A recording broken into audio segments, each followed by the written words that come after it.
Il y a quelques jours, un frère est venu me voir et m'a dit « Donne-moi des conseils pour me lever à Salat al-Fajr ». Bien sûr que moi-même, j'en ai besoin de ces conseils-là, on en a toutes et tous besoin. Je lui dis la première des choses parmi les causes. Tu mets le réveil déjà? Il me dit « Mon frère, j'en mets 7 des réveils ». Il me dit j'en mets 7, donc j'ai compris qu'en fait il ne faut pas commencer par le réveil. Ça c'est à la fin, tout à la fin. Donc il faut se dormir tôt, ça tout à la fin. La première des choses c'est de prendre conscience quelle est la récompense de Salat al-Fajr, wallahu a'lam. Et de prendre conscience de la gravité d'être négligent, insouciant, inconscient des mérites de Salat al-Fajr. Ça c'est la première des choses. Déjà après le reste ça va tout seul. Exemple, toi si on te dit tu as un travail, mais tu dois te lever tous les matins 5 heures du matin, ne te précipite pas. Tous les mois, tu touches 25 000 €. On n'a pas besoin de te dire mets le réveil, pas mets le réveil. Toi, le mérite, la récompense, ça y est, elle a plié toutes les autres causes. Ne lui parle même pas de réveil ou pas. T'inquiète, sans réveil, il va se réveiller à 5 heures du matin. Sans réveil, son corps va se régler en 2 jours. Lakin, pour Salatul Fajr, on a du mal parce qu'on joue que sur les causes matérielles. Mais c'est logique. Regarde les causes spirituelles, ce qui doit te motiver, t'apporter une conviction ferme que tu dois te lever à Salat al-Fajr, c'est un bien pour toi. À ce moment-là, c'est facile le reste. Vous avez compris? Donc, le réveil, l'histoire du réveil, c'est à la fin. Donc, ici, la première des choses, c'est les mérites. Prendre conscience de la valeur et de ce que tu rates, ya Abdallah.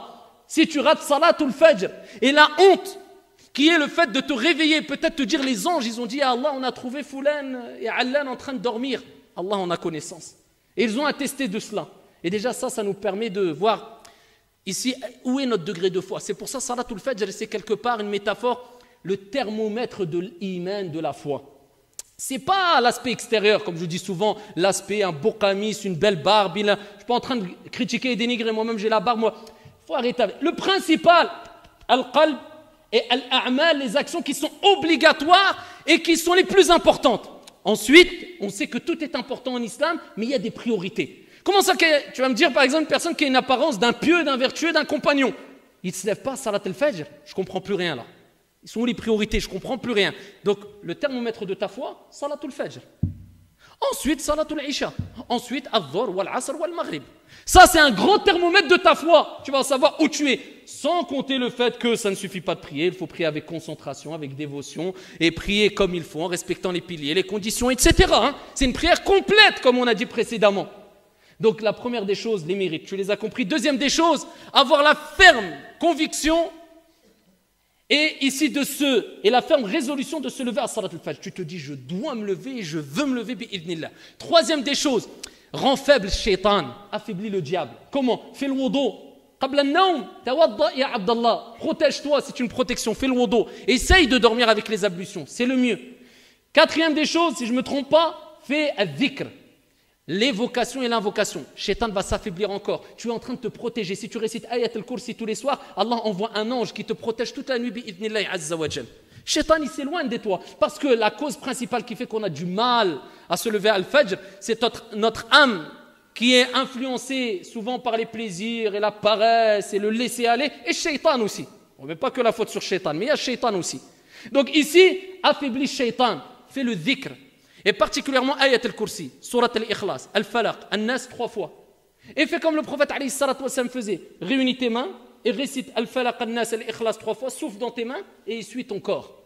Ça c'est parmi les choses recommandées à faire avant de dormir. Déjà là tu t'es prédisposé à te lever à Salat al-Fajr, incha'Allah ta'ala. Quand tu te réveilles, eh bien comment tu dois réagir? Tout de suite. Parce que dès que tu ouvres l'œil, on sait très bien, on les ouvre peut-être 20 fois. Tu as le temps d'avoir éteint 5 réveils, tu ne t'es même pas rendu compte que tu as éteint 5 réveils. Le premier déclic que tu dois avoir, c'est le dhikr. Pourquoi? Le prophète alayhi afdalu salatu wa taslim a dit kama ja'a fi sahih que lorsque l'un d'entre vous dort, Shaitan il vient derrière sa nuque et il lui fait 3 nœuds. Uqad, il lui fait 3 nœuds. Et à chaque nœud, il lui dit, Shaitan il lui dit que ta nuit soit longue. Na'as mzian, dors bien. Et il lui fait le 2e nœud, la même chose. 3e nœud, la même chose. Shaitan y part. Ensuite, quand tu te réveilles, le prophète alayhi salatu wa sallam dit, quand tu fais du dhikr, tu évoques Allah, peu importe, Bismillah, ou tu dis Alhamdulillah, ou tu fais l'invocation Alhamdulillahi alladhi ahyana ba'da ma amatana wa ilayhi an-nushur. L'invocation qui est dans la citadelle du musulman, ala kulli hal, qul ghayr la ilaha illallah. Commence par al-dhikr. Il y a le premier nœud qui part. Il dit alayhi salatu wa sallam, le premier nœud part, donc déjà tu commences à être plus ici plus fort pour lutter contre Shaitan et cette pression venant du diable pour te laisser clouer dans le lit. Il dit tu fais le wudu, il y a un deuxième nœud qui part. Et il dit tu te lèves et tu fais salat, il y a un troisième nœud qui part. C'est pas fini. Combien de nœuds on doit avoir dans la nuque ou derrière la nuque pour certains qui n'ont pas encore dénoué peut-être une fois un nœud?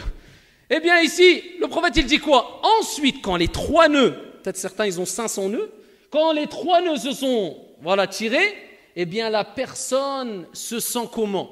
De bonne humeur et se sent ici motivée, traduction du sens, c'est-à-dire loin de la paresse. Il dit sinon, la personne se lève, certains disent du mauvais pied, on balaye ça, de mauvaise humeur, et en plus de cela, il est paresseux toute la journée. Ça, c'est la réponse à ceux qui disent, je ne sais pas ce que j'ai là, toute la journée, aïen. Dès qu'il parle, je suis KO, mon frère, je suis fatigué, j'ai mal, j'ai toute la journée. Alhamdulillah, il est wallahu a'lam.